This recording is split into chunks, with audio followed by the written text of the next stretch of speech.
Olá, pessoal. O objetivo principal dessa aula agora é dar uma noção geral sobre cache e, na sequência, a gente vai aprofundar em cada um dos tópicos que a gente falar aqui agora.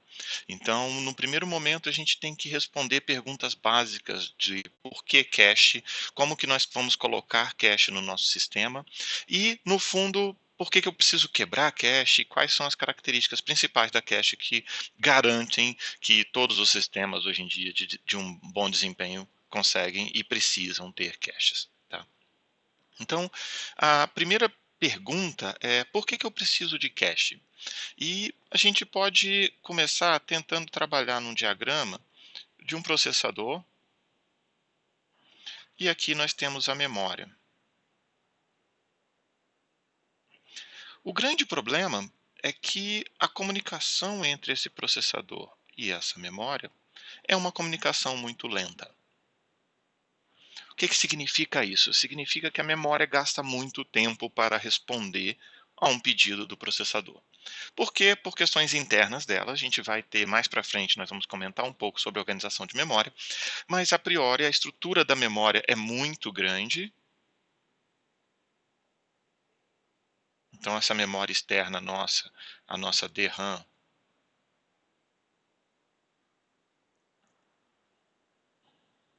ela é muito grande, e também por ser grande e para garantir que ela seja densa, na verdade essas duas coisas estão muito relacionadas, e que ela economize energia,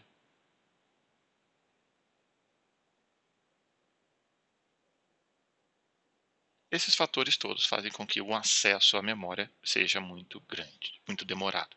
A ideia geral é que a memória ela trabalha com blocos e você precisa ativar um bloco, você precisa trazer uma linha dela e depois tem que fazer um acesso dentro da linha. Cada uma dessas coisas gasta um certo tempo. No final, ela consegue te enviar dados de forma razoavelmente rápida. Isso quer dizer, você envia um endereço e uma operação. A operação pode ser leitura ou escrita. A gente está exemplificando tudo com leitura aqui, né? Então, na hora que você faz isso e manda o endereço e fala que quer fazer uma leitura, ela gasta um certo tempo aqui. Então, ela vai gastar tempo, tá? E depois de algum tempo, ela tem um conjunto de dados razoavelmente grande, da ordem de kbytes, para poder te devolver. Obviamente, você não está pedindo para ler tudo, então isso aqui é uma linha dela. Então, você pegou um pedacinho dessa linha e vai fazer a sua leitura propriamente dita. Se você faz um pedido de outro pedaço dessa linha, ela é bem mais rápida, tá? Porque ela já abriu essa linha, tem todo um processo, a operação dela que ela consegue fazer. Mas pragmaticamente, esse tempo aqui é um tempo alto, tá? Esse tempo de transferência que a gente está falando aqui já dessa comunicação de mandar de volta não é tão alto, certo? Mas ainda assim é um tempo relevante e justamente para poder melhorar cada um desses cenários foi colocado aqui perto do processador, foram colocadas caches aqui perto do processador.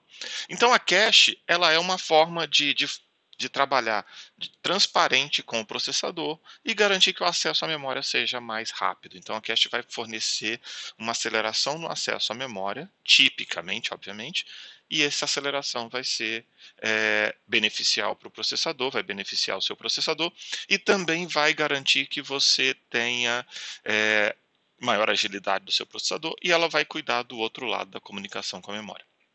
Aí vem sempre aquela pergunta, né? Por que eu preciso então de múltiplos níveis de cache?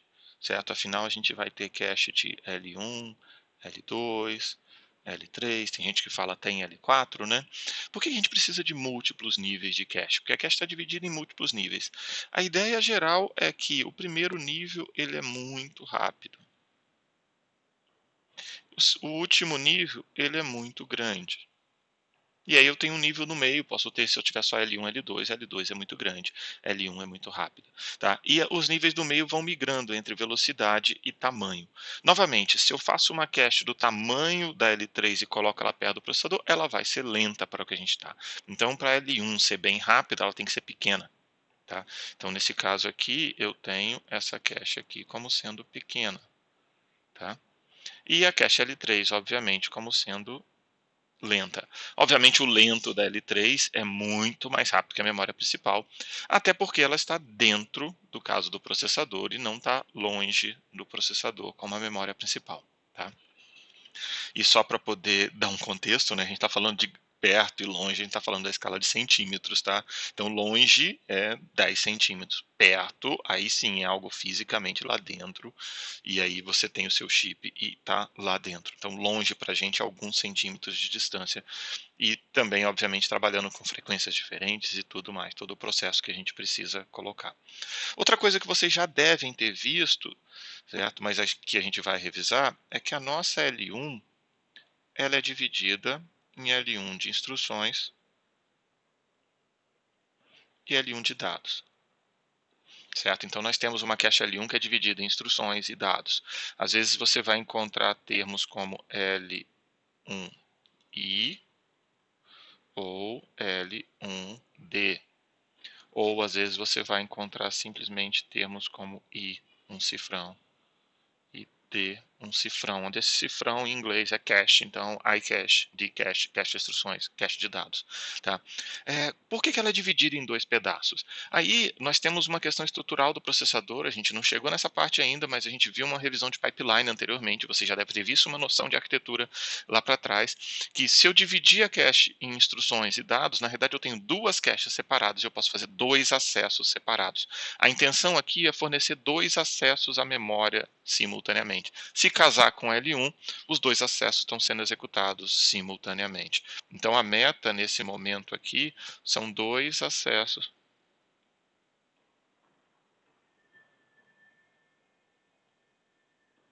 à memória simultâneos. Obviamente rápidos, né? Quando dá um miss na L1 ou um miss na L1 de instruções ou de dados, obviamente você vai ter que ir para L2. A L2 em diante elas já são unificadas, então é comum você ouvir falar que L2 unificada. Unificada. O que significa isso? Eu só tenho uma L2. A gente vai desenhar alguns diagramas para tentar falar para vocês. E, obviamente, se a L2 é unificada, a L3 também é unificada. Tá? Então, daqui em diante, eu só tenho a L1 separada e eu tenho a L2 e a L3 unificadas aqui nesse caso. Tá? O que significa unificada? Significa que eu não tenho um pedaço dela para instruções e um pedaço para dados.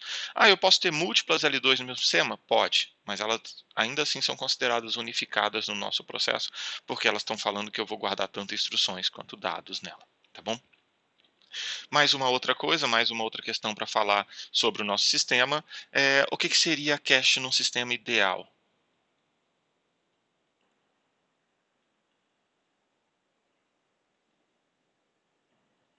Qual é o tamanho da cache num sistema ideal?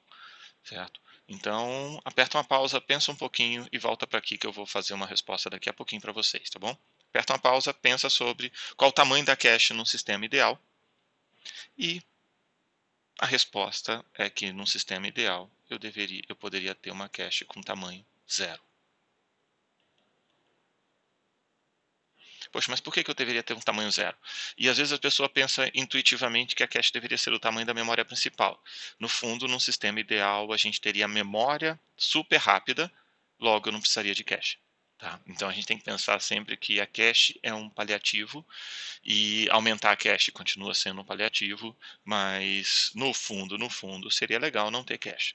É claro que a gente não consegue com tecnologia e processos de hoje, mas a gente teria um sistema sem cache, seria um sistema com memória muito rápida. Ah, mas calma aí, mas eu preciso do, nossa, tem um simultâneos aqui sem um acento errado. Eu preciso aqui, certo? Eu preciso de L1 de instruções e de dados, então talvez a sua memória principal precisasse ter o dobro da velocidade para fornecer instruções e dados a cada ciclo de clock. Então a gente sempre pode pensar que no seu sistema ideal a sua memória daria condições de executar cada uma das coisas no tempo necessário. Tá? Não é o que a gente tem, então a gente vai passar adiante um pouquinho para avançar o nosso modelo. Tá? Então o que a gente já falou? Eu tenho um processador, eu tenho memória,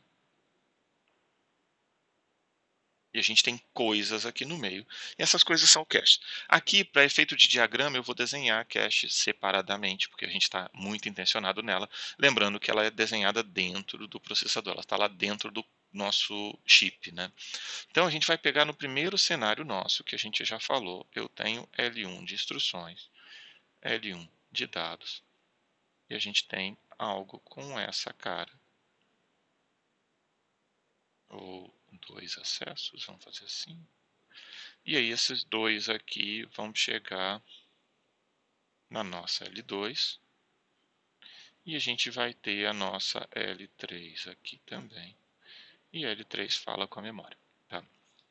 Uma característica importante que a gente sempre deve pensar nisso no processamento é que, em linhas gerais, o processador até sabe que ele tem L1 e L2 porque elas duas estão dentro do core, mas desculpa, L1 de instruções, L1 de dados, porque elas estão dentro do core, mas ele não sabe que ele não precisa saber que ele tem L2. Quem precisa saber que existe L2 são as duas L1s. Quem precisa saber que tem L3 são a L2. Quem precisa saber que tem memória, obviamente, é L3. Então, assim, cada módulo desse, ele tem que se responsabilizar por falar com o próximo de forma correta. E a gente gosta sempre de pensar que aquela interface, um comando, leitura ou escrita e um endereço e um dado, caso seja escrita, deveria ser a interface padrão que a gente está fazendo para cada um desses lugares. Vai retornar um valor se for uma escrita, uma leitura, e vai mandar um valor se for uma escrita.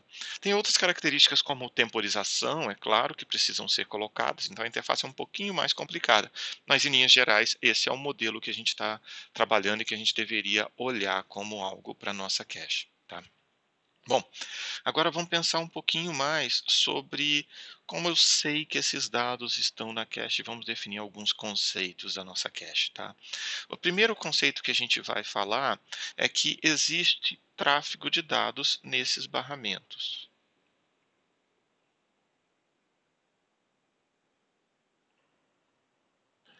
Quer dizer, passam dados, passam palavras, passam valores aqui, tá? E a gente vai chamar isso aqui de blocos, passam blocos de dados, tá? Então, esse aqui são blocos. E existe um bloco de comunicação, não necessariamente do mesmo tamanho, mas hoje em dia é extremamente comum que isso aqui seja de 32 bytes, 64 ou 64 bytes. É mais comum ser 64 hoje em dia, mas você vai encontrar processadores com 32 também, e alguns raros deles com 128 bytes. E aí é importante lembrar que a comunicação entre L3 e a memória, por exemplo, poderia ser de 128 bytes, entre L2 e L3 poderia ser de 64, e entre L1 e L2 64 também. E do processador, obviamente, isso aqui é uma palavra do processador.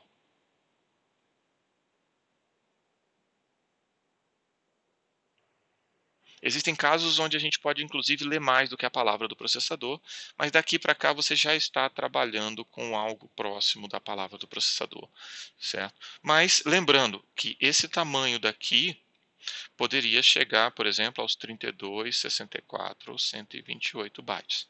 Por que isso acontece? Por que nós estamos falando nesse cenário? Porque a gente tem a organização da cache internamente em blocos, e cada cache tem um tamanho de blocos.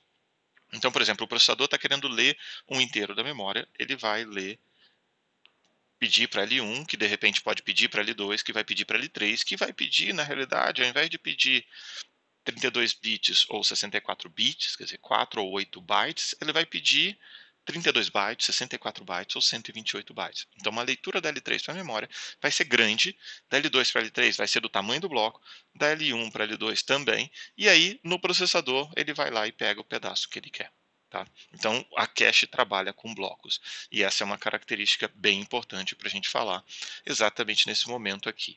Então, vamos lá. Eu já sei que a cache trabalha com bloco e, obviamente, ela trabalha com múltiplos blocos. A nossa cache vai ser um pouco pequenininha aqui nesses nossos exemplos, porque eu tenho que desenhar, então eu não vou desenhar uma cache muito grande. Vamos desenhar uma cache com 8 blocos.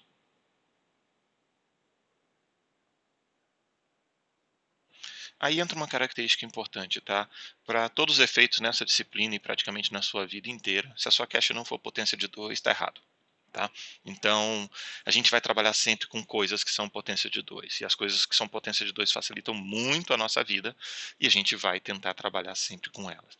Então, aqui eu estou falando que essa é a minha cache, e ela tem bloco de um certo tamanho. Tá? Aí o nosso bloco aqui, eu falei do bloco de 32, 64, 128, eles estão até aqui do lado, mas para o nosso diagrama, o nosso desenho, a gente vai tentar ter blocos aqui de 8 bytes, tá? São menorzinhos para ficar mais fácil da gente entender, ou 4 bytes. A ideia vale a mesma para o resto, mas a gente vai trabalhar com uma quantidade bem menor de bytes, para ficar fácil a gente fazer algum diagrama, tá? E eu posso chegar em 16, eu posso fazer um exemplo maior, mas a gente vai fazer exemplos bem menores, do mesmo jeito que eu tive uma cache com 8 blocos só. Tá? Essa cache com 8 blocos, esses 8 blocos podem estar organizados de múltiplas formas, certo? E a gente vai pensar do ponto de vista de certo? Do ponto de vista de organização e como um dado vai aparecer nele. Então a gente pode ter caches que têm mapeamento diretos, que são as caches Direct Map, e nós vamos ter caches associativas. Certo? Então nós temos caches que têm mapeamento direto. O que significa? Dado algum valor, deixa eu fazer assim, para facilitar. Uma cache de mapeamento direto significa o seguinte: eu tenho a minha memória. Dada uma posição específica de memória, se eu estou trabalhando com uma cache de 4 bytes, isso aqui também tem 4 bytes, tá? Tudo bem? Esse 4 bytes serve para os dois lados. Dado então alguém especificamente da memória, que tem também o mesmo tamanho daquele bloco, ele só pode ir para um e somente um lugar. Então vamos supor que seja este local. O que significa? Vamos supor que esse endereço aqui dessa posição de memória seja o endereço 1000. Tá? Significa que eu olhando essa cache aqui inteira,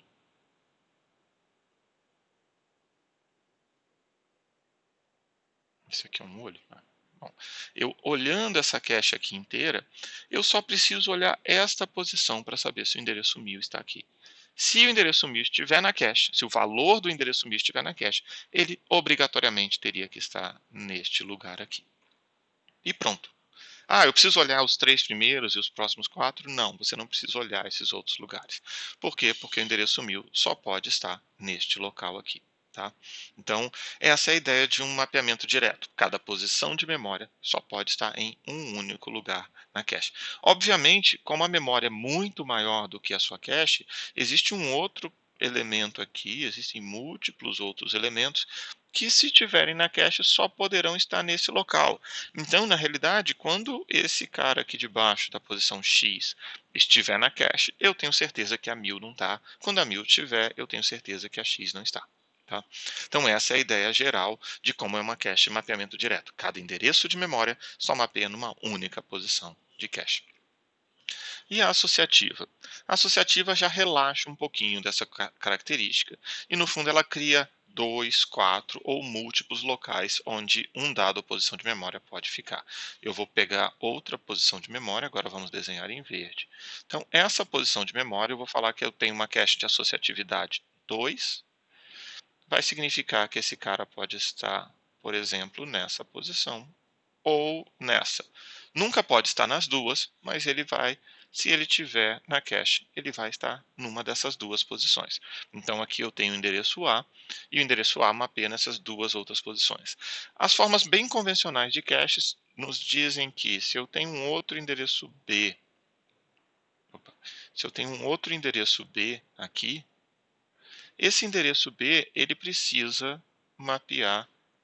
Se ele mapeou num dos elementos do A, ele vai mapear também no outro. Então, assim, o endereço B ele vai mapear exatamente no mesmo conjunto de A, ou não vai ter nenhuma interseção com o conjunto de A, certo? Esse elemento aqui a gente chama de conjunto. Tá? Então eu tenho uma cache, nessa nossa cache tem 8 posições, eu disse que ela é associativa de 2, significa que eu tenho 4 conjuntos, e cada elemento A pode ficar em um desses conjuntos, e se ficar em um desses conjuntos, ela vai ficando nesse conjunto de cima, que está marcado aqui em verde, né?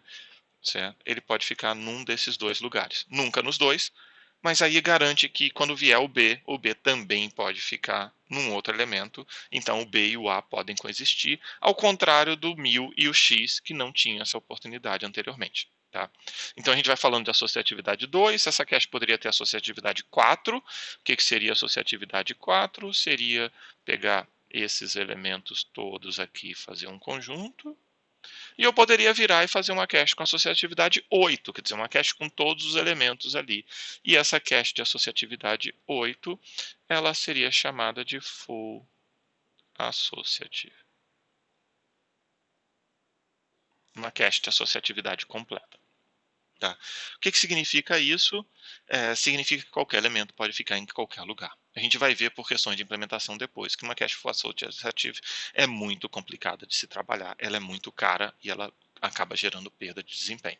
Tá?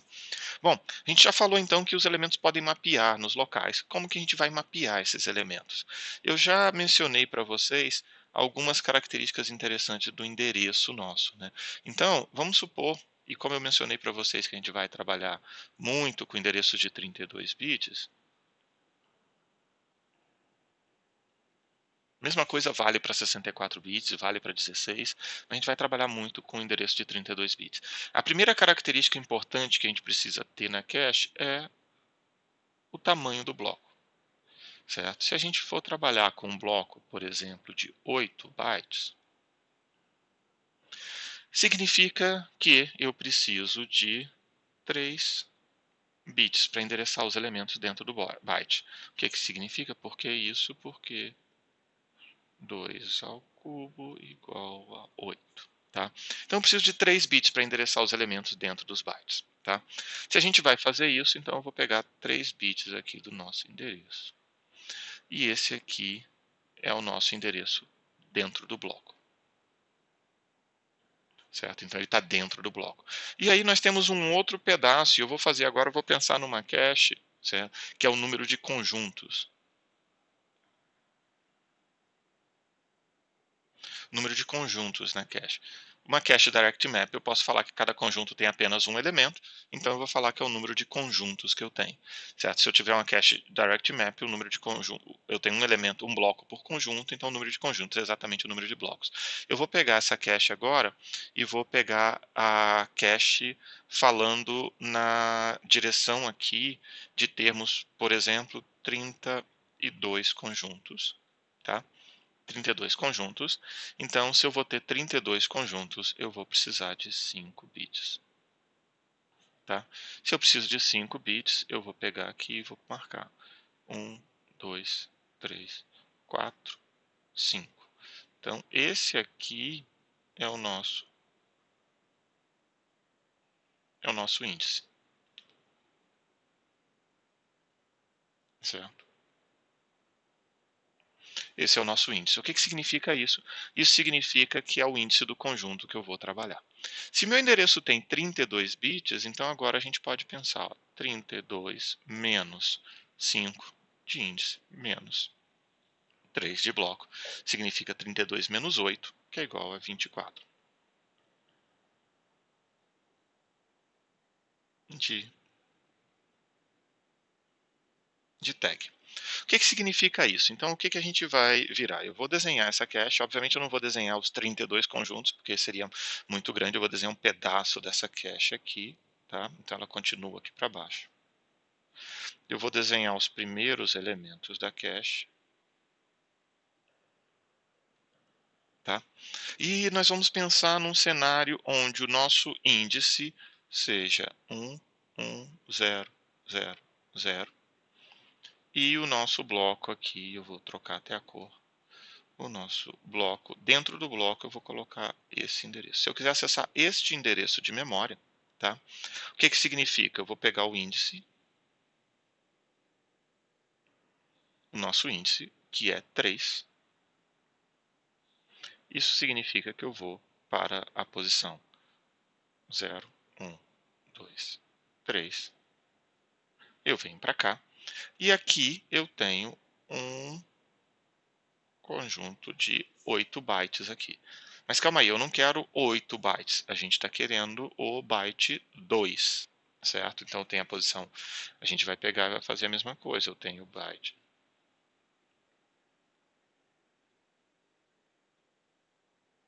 Eu tenho o byte 2 para pegar. Muitas das vezes nosso acesso à memória é feito em blocos, tá? E ele é feito em palavras. Então, na realidade, aqui a gente pode pensar que o meu endereço de bloco vai ter mais zeros à direita, tá? Então, se eu tenho palavras de 4 bytes, por exemplo, é pouco provável que eu tenha esse acesso ao byte 2. Eu teria acesso ao byte 0 e acesso ao byte 4. Mas isso é um detalhe para frente, a gente não vai focar muito nisso aqui agora, não. Ok, mas aí eu peguei esse cara e o ponto crítico é esse elemento. Vamos supor que aqui eu tivesse o tag agora com 0, tá? Então eu estou acessando exatamente o bloco 3 de memória. Tá?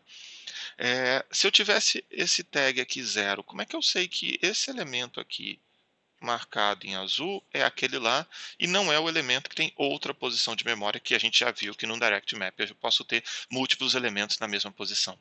A ideia geral é que esse aqui é o conteúdo da cache, mas eu preciso ter junto com a nossa cache os tags. Então, junto com esse elemento aqui, eu vou ter que ter o meu tag e vai estar escrito 0. Se tiver escrito 0, eu sei que aquele endereço lá é o que está nessa posição de memória e o valor marcado em azul é o valor que eu vou pegar. Se eu tivesse um tag, por exemplo, 20, o que significa? Significa que eu cheguei nessa posição de memória e não foi o que a gente queria. A gente não pode, nesse caso aqui, usar esse dado porque esse cara não está na cache. Tá? Então, a ideia geral é usar o endereço para poder fazer o acesso à cache. E aí, isso aqui é um pouco de revisão. A gente só vai virar e vai falar. Então, se eu encontrei, eu tive um hit. E se eu não encontrei, eu tive um miss. E se eu tive um miss na L1, o que acontece? A gente vai buscar na L2, vai buscar na L3, e em última instância vai buscar na memória, tá bom?